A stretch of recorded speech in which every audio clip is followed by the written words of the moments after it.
Hello friends, this is ईश्वर दयाल। आप देख रहे हैं GCC official ID sir YouTube channel. आज मैं आप लोगों के सामने लेकर आ रहा हूँ बिहार बोर्ड अकाउंटेंसी के 100 महत्वपूर्ण ऐसे क्वेश्चंस जो आगामी परीक्षा में आने वाले हैं। इसमें से अगर आप इसको 100 कर लेते हैं तो अवश्य ही आप 100 में 50 बेहतर तरीके से वहाँ पे आंसर देके आएंगे। तो हम स्टार्ट करते हैं। पहला अपना क्वेश्चन है कि आय व्यय खाता होता है, income and expenditure account is, यानी आय व्यय खाता क्या होता है? तो आय व्यय खाता आपका नाम मात्र खाता है, यानी नॉमिनल अकाउंट होता है। कौन सा अकाउंट होता है? Nominal account. इस प्रकार का पहले का आंसर हो गया सी। नाउ नेक्स्ट क्वेश्चन सेकेंड, वसीयत को मानना चाहिए। वसीयत जैसा कि हम लोग जान चुके हैं कि वसीयत एक प्रकार का मृत व्यक्ति के द्वारा दिया गया उपहार है। यानी कोई व्यक्ति की मृत्यु होती है, उसके पहले वो एक वसीयत का निर्माण करता है ताकि उसके पूरे संपत्ति का अधिकार उस व्यक्ति को मिल जाता है। इसलिए हम इसे वसीयत को दायित्व मानते हैं, यानी legacy should be treated as liabilities. 2 का ए। क्वेश्चन नंबर 3, विशिष्ट दान। विशिष्ट दान को हम लोग पूंजीगत प्राप्ति मानते हैं क्योंकि स्पेशल पर्पस के लिए आता है, यानी specific donation is capital receipt. ठीक है, ए। नाउ क्वेश्चन 4, एक संस्था द्वारा प्राप्त चंदा यानी एक संस्था जो भी एनजीओ होता है, नॉन प्रॉफिट ऑर्गेनाइजेशन जो भी होता है, उसका आय का मुख्य स्रोत क्या होता है? तो चंदा होता है, दान होता है, टिकट के बिक्री से प्राप्त रकम होता है। उसी कड़ी में यह भी है कि प्राप्त एक संस्था द्वारा प्राप्त चंदा है, subscription received by an organization is आयगत प्राप्ति है, यानी रेवेन्यू रिसीट इसको माना जाता है। नाउ क्वेश्चन 5, चालू खाता है। चालू खाता यानी पार्टनर्स करेंट अकाउंट या किसी प्रकार का करेंट अकाउंट क्या हो सकता है? व्यक्तिगत खाते होते हैं। करेंट अकाउंट क्या होते हैं? आपके पर्सनल अकाउंट। 5 का आंसर ए। नाउ क्वेश्चन 6, साझेदारी अनुबंध बनाना अनिवार्य है। क्यों अनिवार्य है भाई? तो क्योंकि बिना अनुबंध के, बिना समझौता की साझेदारी की कल्पना ही नहीं की जा सकती। हाँ, भले ही पार्टनरशिप डीड वॉलंटरी है, लेकिन साझेदारी अनुबंध पार्टनरशिप एग्रीमेंट कंपलसरी होता है। इस प्रकार 6 का ए। नाउ क्वेश्चन 7, फॉर्म के लिए साझेदार के आहरण पर ब्याज, यानी जब कोई साझेदार अपने व्यक्तिगत प्रयोग के लिए कुछ भी निकालता है, जैसे गुड्स हुआ, संपत्ति हुआ या कैश हुआ, तो उसे हम आहरण कहते हैं, और उस पर जब ब्याज लगता है तो फर्म के लिए वो क्या कहलाता है? आय कहलाता है, यानी फर्म को ब्याज प्राप्त होता है, यानी इनकम होता है। For the firm interest on partners drawing is an income. Now question 8, साझेदारी फर्म के लाभ हानि का विभाजन किया जाता है, यानी आपका साझेदारी फॉर्म में लाभ हानि का विभाजन कैसे किया जाता है? तो समझौते के अनुसार होता है, समझौते के अनुसार, अकॉर्डिंग टू एग्रीमेंट होता है। 8 का सी। क्वेश्चन 9, लाभ हानि नियोजन खाता बनाया जाता है। लाभ हानि नियोजन खाता बनाया जाता है विभाज्य लाभ के लिए, यानी वैसे प्रॉफिट जिसको विभाजन किया जा सके, फॉर डिविजिबल प्रॉफिट के लिए बनाया जाता है। PL appropriation account is prepared for divisible profit, यानी विभाज्य वैसे लाभ जिसको विभाजन किया जा सके, उसके लिए लाभ हानि नियोजन खाता बनाया जाता है। नाउ क्वेश्चन 10, साझेदारों के द्वारा फर्म को दिए गए अग्रिम पर ब्याज है, यानी साझेदारों के द्वारा फर्म को दिए गए अग्रिम यानी एडवांस, अगर कोई साझेदार फर्म को एडवांस देता है तो उस पर जो ब्याज मिलता है वो क्या है? तो प्रभार है, चार्ज है, यानी पेबल है किसको? पार्टनर्स को। Interest on advance given to the firm is charge.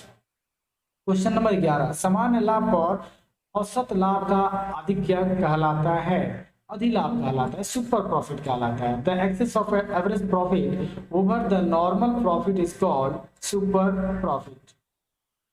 Question 12, व्यवसाय की प्रसिद्धि के मौद्रिक मूल्य को कहते हैं ख्याति कहते हैं, यानी किसी प्रसिद्धि लोकप्रियता के बदले जो हम उसको मूल्य में मापते हैं उसे हम क्या कहते हैं, गुडविल कहते हैं। The monetary value of reputation of the business is called goodwill. Now question 13, पुनर्मूल्यांकन पर लाभ हानि को वहन करते हैं पुराने साझेदार। प्रॉफिट और loss on revaluation is burn by old partners. यानी इसकी दूसरी बात है, जब भी किसी साझेदार का आगमन होता है, प्रवेश होता है या अवकाश होता है, उस समय संपत्तियों और दायित्वों का पुनर्मूल्यांकन किया जाता है। तो उस दौरान क्या होता है कि जो भी हमारी संपत्तियों का मूल्य बढ़ता है या घटता है उसके और दायित्वों का भी मूल्यांकन किया जाता है। उस दौरान जो आपका नेट प्रॉफिट या नेट लॉस आता है वो कौन बांट लेते हैं भाई, तो पुराने साझेदार बांट लेते हैं। क्वेश्चन 14, पुनर्मूल्यांकन खाते के नाम पक्ष पर जमा पक्ष का आधिक्य है। यानी जैसा कि आप पहले ही जान चुके हैं कि डेबिट क्या होता है, डेबिट लॉस होता है यानी एक्सपेंस होता है, और क्रेडिट क्या होता है, इनकम साइड होता है। इस प्रकार पुनर्मूल्यांकन खाता के नाम पक्ष पर जमा पक्ष का आधिक्य क्या कहलाएगा, लाभ कहलाएगा। क्या कहलाएगा, लाभ कहलाएगा। लाभ कहलाएगा यानी प्रॉफिट कहलाएगा। Excess of the credit side over the debit side of revaluation account is profit. Question 15, सरदार के पूंजी खाते के प्रारंभिक शेष को क्रेडिट किया जाता है पूंजी पर ब्याज, इंटरेस्ट ऑन कैपिटल। यानी the opening balance of partners capital account is created with interest on capital. Now question 16 number question देखते हैं। नए शेयरदार द्वारा नगद में लाई गई ख्याति का हिस्सा कहलाती है प्रीमियम कहलाती है। क्या कहलाती है, प्रीमियम कहलाती है। Share of goodwill brought in cash by the new partner is called premium. Now question 17, सरदार का अवकाश ग्रहण करने पर ख्याति की पूरी राशि किसके खाते में क्रेडिट की जाती है, तो सभी साझेदारों के खाते में, सभी साझेदारों के खाते में, all partners. When the retirement of a partner, full amount of goodwill is credited to capital account of all partners. सभी साझेदारों के खाते में ख्याति की पूरी राशि को क्या कर दी जाती है, डिवाइड कर जाती है, क्रेडिट कर दी जाती है। क्वेश्चन 18, लाभ प्राप्ति अनुपात की गणना की जाती है। Gaining ratio is calculated at the time of retirement of partner. Eight the time of retirement of partner लाभ प्राप्ति के अनुपात की गणना कब की जाती है, अवकाश के समय। तो फिर त्याग अनुपात की गणना कब की जाती है, तो प्रवेश के समय। क्वेश्चन नंबर 19, अवकाश ग्रहण करने के समय पुनर्मूल्यांकन के लाभ हानि को वहन किया जाता है। यानी अवकाश ग्रहण किया जाता है उस समय जो पुनर्मूल्यांकन किए जाते हैं खातों के, तो उस समय जो भी लाभ हानि होते हैं उसे कौन वहन करते हैं, सभी साझेदार के द्वारा वहन किया जाता है। Profit and loss on revaluation at the time of retirement is shared by all partners. Now question B, A B तथा सी 5-3-2 के अनुपात में लाभ हानि बांटते हुए साझेदार हैं। ये अवकाश ग्रहण करता है, लाभ प्राप्ति अनुपात बताइए। तो बड़ा ही सिंपल सा हमने बता चुका है कि इसमें से जो रिटायर होगा उसके हिस्से को हटा देंगे, उसके अनुपात को हटा देंगे, और बाकी जो बचेगा वही उसका क्या हो जाएगा, लाभ प्राप्ति अनुपात हो जाएगा। यानी 3:2, 3:2 हो जाएगा आपका answer. A, B and C are partners sharing profit and loss in the ratio 5:3:2 or retires. The gaining ratio is answer 3:2. Now question 21. मृतक साझेदार की देय राशि चुकाई जाती है उसके पिता को, दोस्त को, पत्नी को, जी नहीं, उसके उत्तराधिकारियों को चुकाया जाता है, उसके एक्सक्यूटर को चुकाया जाता है। The amount due to deceased partner is paid to his executor. Now question number 20. किसी फर्म के साझेदार की मृत्यु पर अंतिम भुगतान होता है निष्पादक खाता से। कौन सा खाता से, निष्पादक, यानी इसको इंग्लिश में बोलते हैं executor account. On the death of partner in a firm final payment made to executor account. Now question 23, मृतक साझेदार के निष्पादक को मृत्यु की तिथि से देय पर ब्याज जाएगा, यानी कितना जाएगा, तो 6% वार्षिक, 6% वार्षिक की दर से। The executor of deceased partner will be paid interest on the amount due from the date of death of the partner at 6% per annum. Now question 24, साझेदार की संयुक्त जीवन पॉलिसी खाता है। यानी संपत्ति खाता है। यानी LIC जो खोलते हैं, ज्वाइंट लाइफ पॉलिसी जो होते हैं पार्टनर्स के, वो कौन से अकाउंट होते हैं? एसेट्स होते हैं। कौन से अकाउंट होते हैं? Assets account. यहाँ पे अगर देखिए, यहाँ पे दिया गया है नाम मात्र व्यक्तिगत होता है, तो अगर यहाँ पे रियल अकाउंट दिया गया होता तो अवश्य रियल अकाउंट ही होता, लेकिन यहाँ पे सिर्फ संपत्ति दिया गया, इसलिए हम इसे संपत्ति ही ले लेंगे। 25, पुनर्मूल्यांकन खाता किस प्रकार तैयार किया जाता है? Revolution account is prepared eight the time of, किस समय? तो प्रवेश के समय, अवकाश के समय, मृत्यु के समय, इनमें से सभी, यानी सभी के समय हम क्या करते हैं? तैयारी करते हैं किसकी? रिवॉल्यूशन अकाउंट की। 26, फॉर्म के विघटन के समय साझेदारों के पूंजी खाते के क्रेडिट बाकी का भुगतान किया जाता है। साझेदारों को, किसको? साझेदारों को। जो भी उनका बैलेंस होगा हम पार्टनर्स को पेमेंट कर देंगे। Payment of credit balance of partners capital account eight the time of resolution of a firm is made to partners। 27, समापन व्ययों को वसूली खाते के किस पक्ष में लिखा जाता है? यानी कौन सा साइड में लिखा जाता है? Revaluation expenses are recorded in which side of realisation account? तो आपका हो जाएगा डेबिट, यानी डेबिट में हम खर्च को लिखते हैं। नाउ क्वेश्चन 28, फॉर्म के विघटन के समय संपत्तियों का पुस्तकीय मूल्य वसूली खाते के किस पक्ष में लिखा जाता है? यानी यहाँ पे बोला जा रहा है विघटन के समय संपत्ति के पुस्तकीय मूल्य को हम किस पक्ष में लिखते हैं? तो हम यहाँ बता दें कि डेबिट साइड में हम उसको क्या करते हैं? ट्रांसफर करते हैं, यानी debit side. At the time of resolution of form book value of assets is recorded in which side of the realisation account? तो डेबिट साइड में। नाउ क्वेश्चन 29, वसूली खाता है, वसूली खाता है नाम मात्र खाता। तो स्टूडेंट्स यहाँ पे यह देखने वाली बात है कि जिस अकाउंट से आपको लाभ या हानि की प्राप्ति हो, यानी लाभ हानि की जानकारी प्राप्त हो, उसे हम कौन सा खाता बोलते हैं? Nominal account. अगर किसी व्यक्ति से संबंधित हो तो व्यक्तिगत खाता यानी पर्सनल अकाउंट। अगर कोई संपत्ति वगैरह से, एसेट्स वगैरह से संबंधित हो तो उसे हम वास्तविक खाता रियल अकाउंट कहते हैं। नाउ क्वेश्चन 30, फॉर्म के विघटन पर साझेदारों के पूंजी खाते बंद किए जाते हैं, किसके खाते के द्वारा भाई? तो बैंक खातों के द्वारा, यानी कैश अकाउंट या बैंक अकाउंट से ही हम फॉर्म के विघटन के खातों को बंद करते हैं। नाउ क्वेश्चन 31, फॉर्म के समापन पर होने वाले व्यय को कहते हैं? वसूली व्यय कहते हैं। Expenses on dissolution of a form is called realisation expenses. Now question 32, साझेदारों द्वारा फॉर्म का ऐच्छिक समापन किया जाता है बहुमत के निर्णय द्वारा, यानी a form can be voluntarily dissolved by the partners on majority decision. Now question 33, form के समापन पर सबसे अंत में कौन सा खाता बनाया जाता है? तो रोकड़ खाता बनाया जाता है या बैंक अकाउंट बनाया जाता है। नाउ क्वेश्चन 34, समापन पर ख्याति खाता हस्तांतरित किया जाता है वसूली खाते में, वसूली खाते में ट्रांसफर किया जाता है, यानी समापन के समय on resolution goodwill account is transfer to realisation account. 35, form के समापन के समय चिट्ठी में दर्शाया गया सामान्य कोष के शेष क्रेडिट किया जाता है पूंजी खाते में।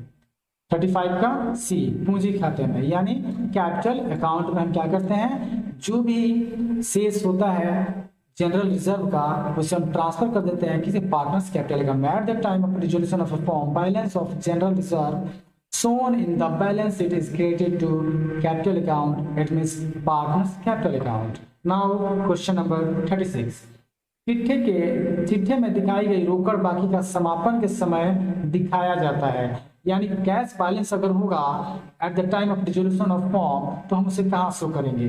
तो हम उसे रोकड़ खाते के डेबिट साइड में ही शो कर देते हैं, क्योंकि ये एसेट्स है और एसेट्स का हमेशा बैलेंस क्या होता है? डेबिट होता है। Cash balance shown in the balance sheet is shown on dissolution of form in cash account, it means आप यहाँ बैंक अकाउंट भी बना सकते हैं। नाउ क्वेश्चन नंबर 37, फॉर्म के विघटन पर बैंक अधिविकर्ष को हस्तांतरित किया जाता है वसूली खाते में, रियलाइजेशन अकाउंट में। अगर यहाँ पे बैंक का बैलेंस होता तो हम उसको बैंक अकाउंट में ट्रांसफर करते हैं, और ये जो बैंक है लेकिन निगेटिव है यानी क्रेडिट बैलेंस है, इसलिए हम इसको कहाँ दे देंगे? रियलाइजेशन अकाउंट में।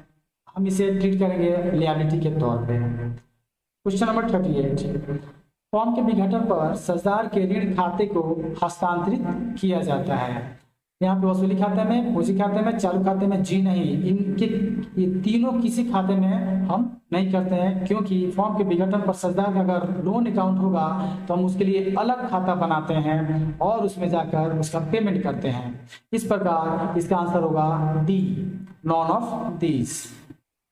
39, अंशों के निर्गमन पर अंशों का निर्गमन किया जा सकता है सम मूल्य पर, प्रीमियम पर, बट्टे पर, इन सभी पर, इनमें से सभी पर, यानी शेयर में भी issued at par, at premium, at discount, all of these. Okay, now 40, समता अंशधारी कंपनी के होते हैं, क्या होते हैं? स्वामी होते हैं, यानी ओनर होते हैं। Equity share holders are owner of the company, यानी कंपनी को ओनर होता है। सचिव का मानदेय का भुगतान कैसा व्यय है? तो सचिव का मानदेय का भुगतान आपका आयगत व्यय है, आयगत व्यय है, रेवेन्यू एक्सपेंडिचर है, यानी payment of honorarium to secretary is treated as revenue expenditure. Now question 42, एक संस्था द्वारा प्राप्त विशिष्ट दान पूंजीगत प्राप्ति है। कौन सा प्राप्ति है? पूंजीगत प्राप्ति, क्योंकि यह स्पेसिफिक पर्पस के लिए प्राप्त किया गया है। Specific donation is capital receipt. 43, एक क्लब द्वारा प्राप्त आजीवन सदस्यता शुल्क है पूंजीगत प्राप्ति। कौन सी प्राप्ति है? पूंजीगत प्राप्ति, क्योंकि ये भी एक खास उद्देश्य के लिए ही प्राप्त किया गया है, क्योंकि ये एक खास उद्देश्य के लिए ही प्राप्त किया गया। यहाँ पे आंसर होगा बी। आंसर क्या होगा? बी। 44, आयगत प्रकृति की सभी प्राप्तियां दिखाई जाती है, आयगत प्रकृति की यानी रेवेन्यू नेचर की जो भी प्राप्तियां होती है वो कहाँ दिखाया जाता है? आय व्यय खाते में, आय व्यय खाते में दिखाए जाते हैं। 45, निम्न में से कौन सा अलाभकारी संस्था नहीं है? एनपीओ कौन नहीं है? विद्यालय एनपीओ है, अस्पताल एनपीओ है, क्लब एनपीओ है, साझेदारी फॉर्म जो है वो एनपीओ नहीं है। इस प्रकार 45 का आंसर हो जाएगा डी। नाउ क्वेश्चन 46, आपका प्राप्ति एवं भुगतान खाता सारांश है। प्राप्ति एवं भुगतान खाता किस चीज का सारांश है भाई? Receipt and payments account is summary of समस्त आयगत एवं पूंजीगत प्राप्तियों का। आंसर हो जाएगा सी, है ना, सभी आयगत एवं पूंजीगत प्राप्तियों का। नाउ क्वेश्चन 47, लाभ न कमाने वाली संस्था का मुख्य उद्देश्य होता है समाज की सेवा करना, समाज की सेवा करना। मृत व्यक्ति की वसीयत से प्राप्त संपत्ति को कहा जाता है, रिक्त कहा जाता है, लीगेसी कहा जाता है। Property received as a result of the will of the deceased person is called legacy. वसीयत को मानना चाहिए, क्या मानना चाहिए? दायित्व मानना चाहिए, लिएबिलिटी मानना चाहिए। एक क्लब द्वारा आजीवन प्राप्त सदस्य शुल्क को दिखाया जाता है, कहाँ दिखाया जाता है? तो आपका आंसर हो जाएगा आर्थिक चिट्ठा में। एक क्लब द्वारा आजीवन प्राप्त सदस्यता शुल्क को दिखाया जाता है आर्थिक चिट्ठा में। हालांकि ये प्राप्ति एवं भुगतान खाता में भी दिखाया जाता है, क्योंकि इसके जब हम पूंजीगत प्राप्ति इसको मानते हैं तब। एक गैर व्यापारिक संस्था के लिए मानदेय का भुगतान है आयगत व्यय। For non trading organisation honorarium is revenue expenditure. प्राप्ति एवं भुगतान खाता है, कौन सा खाता है? वास्तविक खाता है। कौन सा खाता है? वास्तविकता, रियल अकाउंट, क्योंकि यहाँ पे हम सारे प्रकार के प्राप्तियों को देखते हैं। आय व्यय खाता होता है नाम मात्र खाता। कौन सा खाता होता है? नाम मात्र खाता होता है। 53, गैर व्यापारिक संस्थाओं में देयताओं पर परिसंपत्तियों के आधिक्य को कहा जाता है। The excess of assets over liabilities in non trading concern is treated as capital fund. क्या किस नाम से जाना जाता है? कैपिटल फंड, पूंजी निधि के नाम से जाना जाता है। यानी एनपीओ में जब देयताओं पर यानी लायबिलिटी पर एसेट्स एक्सेस हो जाता है तो हम किस नाम से जानते हैं? कैपिटल फंड के नाम से जानते हैं। गैर व्यापारिक संस्थाओं में व्यय पर आय की आधिक्य को कहा जाता है, व्यय पर आय की आधिक्य को कहा जाता है अधिशेष, सरप्लस कहा जाता है। क्या कहा जाता है? सरप्लस कहा जाता है। नाउ क्वेश्चन 56, गैर व्यापारिक संस्थाओं में व्यय की आय पर अधिकता को कहा जाता है कमी या घाटा। यानी आपका आय ज्यादा होगा, व्यय कम होगा तो सरप्लस कहलाएगा, और यदि आपका आय कम होगा, व्यय ज्यादा होगा तो कमी या घाटा के नाम से जाना जाएगा। 57, बहुत इंपॉर्टेंट क्वेश्चन है, बहुत ही प्यारा और छोटा क्वेश्चन है। आदर्श चालू अनुपात क्या होता है? तो 2:1 होता है। तो बहुत बार पूछा गया है सवाल। 2:1 होता है, 2:1। आदर्श तरल अनुपात क्या होता है? तो 1:1 होता है। तो आइडियल लिक्विडिटी रेशियो इज 1:1। चालू संपत्ति में शामिल नहीं है। स्टॉक चालू संपत्ति है यानी करंट एसेट्स है, और देनदार भी है, रोकड़ भी है। कार जो है ये एसेट्स है, फिक्स्ड एसेट्स है। क्या है? फिक्स्ड एसेट्स है। इसलिए आंसर हो जाएगा आपका डी। यानी अब चलते हैं 60, क्वेश्चन नंबर 60। त्वरित संपत्तियां हैं, चालू संपत्तियां माइनस पूर्वदत्त व्यय, चालू संपत्तियां प्लस स्टॉक, इस नहीं, ये चालू संपत्तियां माइनस स्टॉक माइनस पूर्वदत्त व्यय। जब हम करेंट एसेट में से स्टॉक, एडवांस टैक्स और प्रीपेड एक्सपेंसेस को लेस कर देते हैं तो हमें क्या प्राप्त होता है? लिक्विड रेशियो प्राप्त होता है।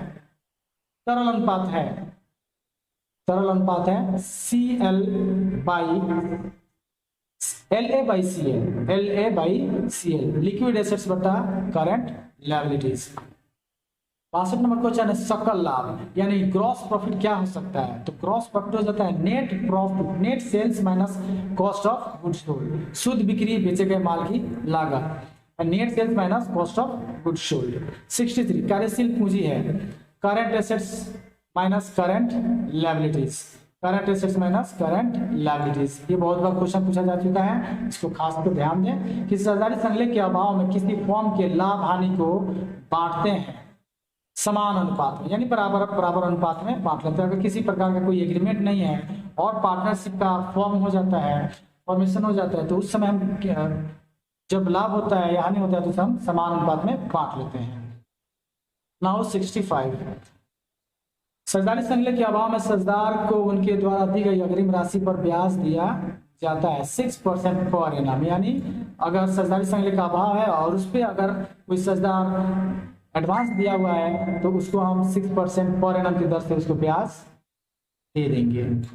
साझेदारी फॉर्म में लाभ हानि का विभाजन किया जाता है समझौते के अनुसार, यानी एग्रीमेंट के अनुसार हम क्या करते हैं? उसके लाभ हानि को बांटते हैं।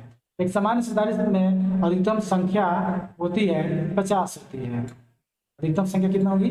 50 होगी। फॉर्म के लिए आहरण पर ब्याज है, फॉर्म के लिए आहरण पर ब्याज है यानी प्राप्ति है, यानी आय है, गेन है ना। For the firm interest partners on drawing is a gain. साझेदारी संग्रह के अभाव में साझेदार हकदार नहीं है वेतन पाने का, कमीशन पाने का, पूंजी पर ब्याज पाने का, इनमें से सभी यानी ऑल ऑफ दिस पाने का हकदार नहीं है। साझेदारों के बीच किस ठहराव की अनुपस्थिति में साझेदार की पूंजी पर ब्याज दिया जाता है? यानी साझेदारों के बीच किस ठहराव की अनुपस्थिति में साझेदारों को पूंजी पर ब्याज दिया जाता है? इनमें से कोई नहीं है, यानी पूंजी पर ब्याज दिया ही नहीं जाता है। साझेदारों की पूंजी खाते पर ब्याज को क्रेडिट किया जाता है, साझेदारों के पूंजी खातों में, पार्टनर्स कैपिटल अकाउंट्स में। नाउ क्वेश्चन 72, साझेदारों की पूंजी पर देय ब्याज को प्रभावित किया जाता है। साझेदारों की पूंजी पर देय ब्याज को प्रभावित किया जाता है यानी किसमें चार्ज किया जाता है? लाभ हानि नियोजन खाते में, पीएल एप्रोप्रिएशन अकाउंट में। चालू खाता है, पहले भी चर्चा कर चुके हैं, कौन सा खाता है? व्यक्तिगत खाता यानी पर्सनल अकाउंट है। 74, साझेदारों के चालू खातों का शेष हमेशा होगा। क्या होगा? दोनों हो सकता है, क्या क्रेडिट भी हो सकता है, डेबिट भी हो सकता है। Either of the two, the current account of the partner shows either of the two, यानी दोनों हो सकता है, डेबिट और क्रेडिट दोनों हो सकता है। 75 नंबर क्वेश्चन देखते हैं, साझेदार के पूंजी पर ब्याज की गणना होती है प्रारंभ की पूंजी पर। कहाँ पे भाई? The capital at the beginning, interest on partners capital is calculated on capital at beginning. साझेदारी संग्रह तैयार करना क्या है भाई? ऐच्छिक है, स्वैच्छिक है, वॉलंटरी है, अनिवार्य नहीं है, लेकिन समझौता बनाना अनिवार्य है। खास ध्यान रखेंगे, समझौता हमेशा ही कंपलसरी होता है, जबकि संलेख स्वैच्छिक होता है। अंशधारी प्राप्त करते हैं, लाभांश प्राप्त करते हैं, क्या प्राप्त करते हैं जी? डिविडेंड प्राप्त करते हैं। नाउ क्वेश्चन 28, कंपनी अधिनियम के प्रावधानों के अंतर्गत एक कंपनी निर्गमित कर सकती है क्षमता और पूर्वाधिकार अंश, यानी कंपनी कौन सा अंश जारी कर सकती है? Equity share and preference share both. चलिए, ऋण पत्र है, ऋण का प्रमाण पत्र है, यानी जो आप किसी को ऋण देते हैं उसका हम क्या करते हैं, तो उसका एक प्रमाण पत्र देते हैं, उसी को हम क्या कहते हैं, ऋण पत्र कहते हैं। नाउ क्वेश्चन 80, ऋण पत्रधारी होते हैं कंपनी के ग्राहक स्वामी नहीं, कंपनी के लेनदार होते हैं। क्या होते हैं, कंपनी के लेनदार होते हैं, क्रेडिटर्स ऑफ द कंपनी होते हैं। 81, समता अंशधारी होते हैं, कंपनी के स्वामी होते हैं। बहुत ही इजी क्वेश्चन, और यही सारे क्वेश्चन और इसी प्रकार क्वेश्चन पूछे जाएंगे आपके एग्जाम में। अभी तक आपने हमारे चैनल को सब्सक्राइब नहीं किया है तो अवश्य ही बेल आइकन दबाकर सब्सक्राइब करें और शेयर और लाइक करें, ताकि आपके आगामी एग्जाम के लिए और सारे ऑब्जेक्टिव क्वेश्चन मैं प्रस्तुत कर सकूं। नाउ क्वेश्चन नंबर 82, ऋण पत्र पर ब्याज की दर क्या होती है, निश्चित होती है, फिक्स होती है, पहले ही फिक्स कर दिए जाते हैं। नाउ क्वेश्चन 83, ऋण पत्रधारी प्राप्त करता है एक निश्चित ब्याज दर, यानी ब्याज निश्चित दर से प्राप्त करता है, इंटरेस्ट प्राप्त करता है at a fix rate. Now question number 84, निम्न में से कौन रोकड़ बहिर्वाह नहीं है, यानी कैश फ्लो जब हम पढ़ते हैं तो इसमें दो प्रकार के फ्लो होते हैं, इनफ्लो और आउटफ्लो। तो इसमें बोल रहा है आउटफ्लो कौन नहीं है, तो आउटफ्लो है आपका लेनदारों में वृद्धि होती है, it means increase in creditors, ये आउटफ्लो नहीं है। 85, रोकड़ प्रवाह विवरण तैयार किया जाता है लेखांकन के रोकड़ आधार पर, क्योंकि नाम से प्रतीत हो रहा है कि कैश फ्लो, तो कैश फ्लो कब होगा, जब हम कैश का लेन देन करेंगे तब, इट मींस यह कैश बेसिस पे का ही अकाउंटिंग होता है। 86, रोकड़ प्रवाह विवरण तैयार किया जाता है, आपका हो जाएगा आंसर इन सभी के आधार पर, लाभ हानि के आधार पर, अतिरिक्त सूचनाओं के आधार पर, आर्थिक चिट्ठे के आधार पर, यानी इन सभी के आधार पर क्या बनाया जाता है, कैश फ्लो स्टेटमेंट तैयार किया जाता है। जब चालू अनुपात 25 और दायित्वों की राशि 25,000 है तो कुछ संपत्तियों की राशि क्या होगी, ये आपको कैलकुलेशन करना पड़ेगा। जैसे कि यहाँ पे आंसर बोल रहा है 10,000, यानी 10,000 इसकी आंसर होगी। आप जब कैलकुलेशन करेंगे तो आपको पता चलेगा। 88, जब रोकड़ 10,000 है, स्टॉक 25,000, प्राप्य बिल 500, तो इसका रेशियो क्या होगा, यानी चालू अनुपात क्या होगा, आपका आंसर हो जाएगा 4:3। आप कैलकुलेशन करके देखेंगे तो आपको पता चलेगा 4:3 होगा।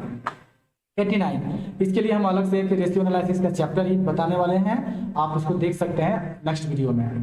89, एक व्यवसाय में विनियोजित पूंजी 1.5 लाख है और 50,000 सामान्य लाभ की दर है, तो ख्याति की राशि क्या होगी, तो ख्याति की राशि 1 लाख रुपया होगी। इसका भी हम गुडविल का जब चैप्टर देखेंगे उसमें इसका मेंशन किया गया है। पिछले 3 वर्षों के लाभ पर, ये भी गुडविल का ही आंसर, तो इसमें भी आ जाएगा आपका 18,000, यानी 18,000 रुपया आंसर होगा इसका।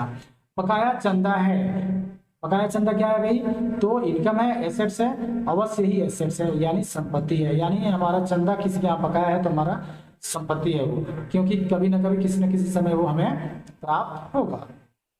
यदि स्पष्टतया कुछ न दिया हो तो प्रवेश शुल्क को माना जाएगा, आयकर प्राप्ति माना जाएगा। किसी प्रकार की इंफॉर्मेशन नहीं दी गई हो तो रेवेन्यू रिसिप्ट के नाम से जानेंगे। 93, आय व्यय खाता बनाया जाता है, किसके द्वारा, व्यवसायिक संस्थान के द्वारा, औद्योगिक संस्थान के द्वारा, जी नहीं, लाभ न कमाने वाली संस्था के द्वारा, यानी इसको हम बोलते हैं नॉट फॉर प्रॉफिट ऑर्गेनाइजेशन के लिए बनाया जाता है। 94, साझेदारी संलेख को कहा जाता है, क्या कहा जाता है, साझेदारी का अंतर नियम के नाम से जाना जाता है साझेदारी संलेख। इसको याद कर लेंगे, साझेदारी संलेख को हम साझेदारी का अंतर नियम के नाम से जानते हैं, आर्टिकल ऑफ पार्टनरशिप। 95, साझेदारी फॉर्म का संबंध होता है, यानी अभिकर्ता का, साझेदारी का यानी साझेदारों का फॉर्म के साथ क्या संबंध होता है, तो अभिकर्ता का, एज एन एजेंट वर्क करते हैं साझेदार, किसमें, साझेदारी फॉर्म में। 96, साझेदारी अधिनियम किस वर्ष पारित हुआ था, 1932 में, 1932 में। In which year did the partnership act passed. Now 97, साझेदारी फॉर्म का पुनर्गठन पर संपत्तियों के मूल्य में वृद्धि का परिणाम है, वर्तमान साझेदारों को लाभ, यानी पुनर्गठन पर संपत्तियों के मूल्य में वृद्धि होती है तो वर्तमान साझेदार को क्या होता है, लाभ होता है, gain to the existing partners. 98, साझेदारी फॉर्म के पुनर्गठन पर अलिखित देनदारी, यहाँ पे बड़ा ही इंपॉर्टेंट शब्द है भाई, देनदारी। देनदारी से ना समझे, देनदारी मतलब इसको लिएबिलिटी समझे, लिएबिलिटी समझे। जब लिएबिलिटीज अलिखित अनरिकॉर्डेड लिएबिलिटीज अगर होते हैं और पुनर्गठन यानी रिवॉल्यूशन अकाउंट बनाते हैं, उस समय इसका लेखा करते हैं, तो साझेदारों को क्या होता है, हानि होता है। बच्चे यहाँ पे अक्सर गलती कर देंगे, इसे देनदार समझ लेंगे यानी डेटर समझ लेंगे, तो वो इसको आंसर मार देंगे, वर्तमान साझेदारों को लाभ समझ बैठेंगे। लेकिन नहीं, इस शब्द को पढ़ें, देनदारी। देनदारी मतलब आपको देना पड़ेगा, आपकी देनदारी है वो, इसलिए आपको क्या होगा, हानि होगा। 99 ए, बी और सी फॉर्म के साझेदार हैं, डी नए साझेदार के रूप में प्रवेश करता है तो क्या होगा भाई, पुरानी फॉर्म तथा साझेदारी फॉर्म का विघटन, साझेदारी पुरानी फॉर्म तथा साझेदारी का विघटन होगा। ठीक है। नाउ क्वेश्चन नंबर 100, पुनर्मूल्यांकन खाता, खाते का शेष पुराने साझेदारों के पूंजी खातों में हस्तांतरित किए जाते हैं पुराने लाभ हानि अनुपात में। यहाँ पे बच्चे अक्सर गलती कर देते हैं, बराबर अनुपात लिख देते हैं या नया लाभ अनुपात लिख देते हैं, जबकि यहाँ पे एकदम डिटरमाइंड हो जाना है आपको कि रिवैल्यूएशन अकाउंट जब बनेगा और उसका जो भी लाभ हानि होगा उसका पार्टनर्स कैपिटल में ट्रांसफर किया जाएगा, किस रेट पे, तो ओल्ड रेशियो पे, ओल्ड रेशियो पे। तो दोस्तों हमने देखा 100 मोस्ट इंपॉर्टेंट क्वेश्चंस, यानी पूरे 100 महत्वपूर्ण, अति महत्वपूर्ण क्वेश्चन जो आने वाले परीक्षा, यानी जस्ट अभी स्टार्ट होने वाला ही परीक्षा है, उसमें अगर आप ये 100 क्वेश्चन कंठस्थ कर लेते हैं, पढ़ लेते हैं, तो अवश्य ही आप इसमें से 50 का आंसर इजिली दे पाएंगे। इस प्रकार हमारा ये 100 क्वेश्चन का एक संग्रह था वो समाप्त हो रहा है। फिर मिलेंगे अगले वीडियो में अगले सब्जेक्ट के लिए, बीएसटी, ईपीएस इत्यादि के लिए। और इस चैनल को देखने के लिए बहुत बहुत धन्यवाद। और मैं उम्मीद करता हूं कि आपको ये वीडियो पसंद आया होगा, तो आप अवश्य ही इसको लाइक, शेयर और सब्सक्राइब करेंगे, और ताकि मैं ज़्यादा से ज़्यादा आपके लिए ऐसे ऑब्जेक्टिव क्वेश्चन का संग्रह ला सकूं। Thank you, thanks for watching my channel, thanks.